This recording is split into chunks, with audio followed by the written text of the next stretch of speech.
So, Korn's 14th album, Requiem, just came out a couple of days ago. I've had some time with it. I've been able to listen to it a couple of times, and this video is pretty much my review, my thoughts, my impressions of it. So, without further ado, let's get into it. Guys, what's up? Paul here with PLD Media. This is the platform that will serve through music, inspiration, and creativity. As always, thank you guys so much for joining me. So let's jump right into it. I'm very excited to talk about this record. As we all know, Korn's last record was The Nothing, which came out in 2019. That was an album that I held in very high regard. It still is one of the best Korn records. I hold a couple of Korn records as the best, some of their best material, I should say. So I was curious as to what was going to happen after that, because that album was very well made. Dark and heavy in many regards. You know, the content that album was revolving around, which was the death of Jonathan Davis's wife. So I was wondering, like, where can Korn go from here? Because they set a bar with that one.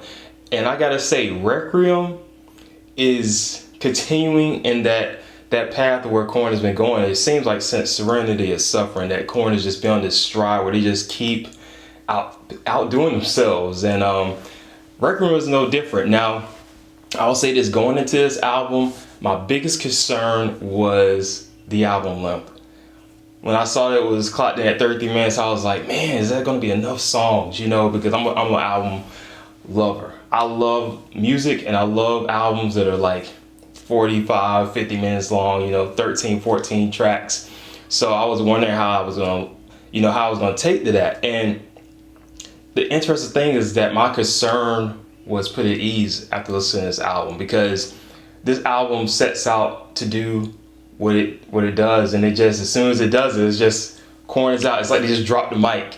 And that's what I love about this album, because every song just hits. Every single song on this album, I feel, brings something fresh and new to Korn's sound. It doesn't overstay its welcome, and in fact, this album has me even more pumped, I think, even from the gap between The Nothing and Now, as to what Korn will do next. You know, there's so many factors as to what makes a Korn album, or a Korn song, and a lot of those elements, of course, continue on this album. And what I love about this album is that Korn, and I think Monkey said this in the interview in promotion of this record, is that Korn is becoming better as far as crafting songs and becoming like storytellers. And that's what I feel as well, because, you know, Korn, I think in the past have had this just chaos, a good chaos, you know, with writing. It seems like they have more of a controlled chaos, if that makes sense, you know, where Korn relies so much on a lot of effects, you know, between Monkey and Head, and now it just seems like they're becoming more creative with lesser effects, but it still has that Korn sound, that the eeriness at some parts, and just the dissonance at some parts as well.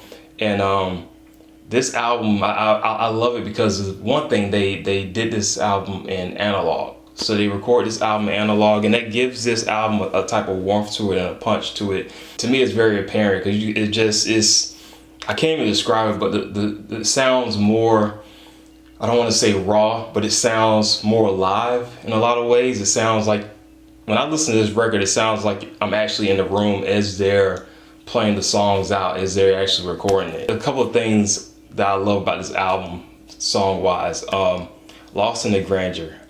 That to me is one of my favorite songs off this record, and I think for any Korn fan, they recognize this song, because that intro part was a part of a demo that these guys have been working on since Paradigm Shift, with the song that was, you know, demoed as Cage. So to finally hear that riff fully realized in this song is just, and then the song itself, I mean, what it became. I couldn't imagine it any other way now after listening to this song. I mean, the chorus in this song just, it's something about the chord voicings with the guitars.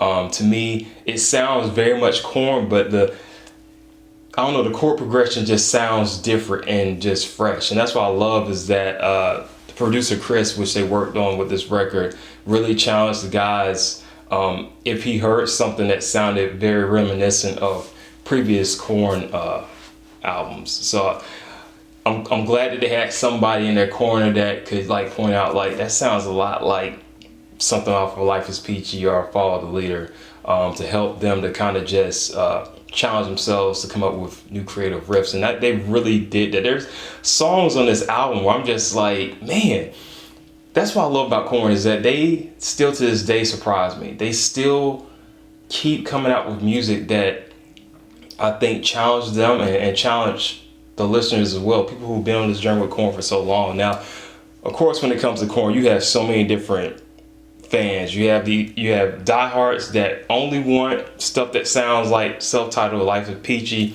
You have people that maybe want Follow the Leader or even more the newer stuff. I'm one of those fans that I'm here for the ride, man. You know, I was initiated by Follow the Leader, got the first 2 records, and then I went along after that. You know, I just kept going from every new record after that. So I'm one of those fans that I really appreciate Korn. I really appreciate, you know, their creativity and just their diversity as musicians. And it's been awesome to see just this journey they've been on. And Jonathan Davis in particular, this album has a certain different feel. Almost, it's weird saying it. This is probably one of the most uplifting Korn albums I've heard, while still keeping the integrity of what Korn is, if that makes sense. There's a lot of songs, you know, from start to hill, and even Let the Dark Do the Rest, you know, has some of the most just, I don't know, it sounds uplifting, it sounds positive, it sounds like looking at the brighter side of things. You know, Jonathan Davis has said in multiple interviews that he was in a better place doing this record. And I find it just so interesting because, you know, with us going through this whole pandemic, you know, this album could have taken many different turns. It could have easily been a Korn record that we've been accustomed to, of just really being dark in the sense of just looking at the negativity of the world and just really feeling the weight of that. But this album in a lot of ways looks at the things that are going on in life and looking at it in a sense of, you know, we'll get through it, you know, no matter what it is. Even the final track on this album, Worse Is On Its Way, which is one of my favorite songs. You know, that song is pretty much saying, you know, things are going to always be around the corner. You know, it's not going to always be good situations. And, you know, with life, you're going to expect things to happen. And I love how this song basically says, like, look, bring it. You know, we're going to go through stuff and you know, we're just going to persevere through it. So this album just surprised me in so many ways. Sonically, it sounds so good. Just like The Nothing and just like even The Serenity of Suffering, I feel this album is very much in the essence of Issues and Untouchables. It has that same type of feel as far as groove, which I love. I love those albums with the more mid-tempo type of styles. You hear that a lot on this record. Yes, I love this album. I can't wait to see what these guys are going to do next. So proud of these guys. And, you know, I even love the subtleties of hearing just some of the past of Korn come out. Perfect example, going back to Lost in the Grandeur, in that bridge part where Jonathan Davis is kind of crooning and singing low, and you feel these just bass lines. And even at the end on the Worse Is On His Way, hearing that bass line at the very end of the song, it is so just, it reminds me of Self-Titled and Life is Peachy. And even Follow the Leader, where Philly just does his little bass lines, like he's just doing his own thing.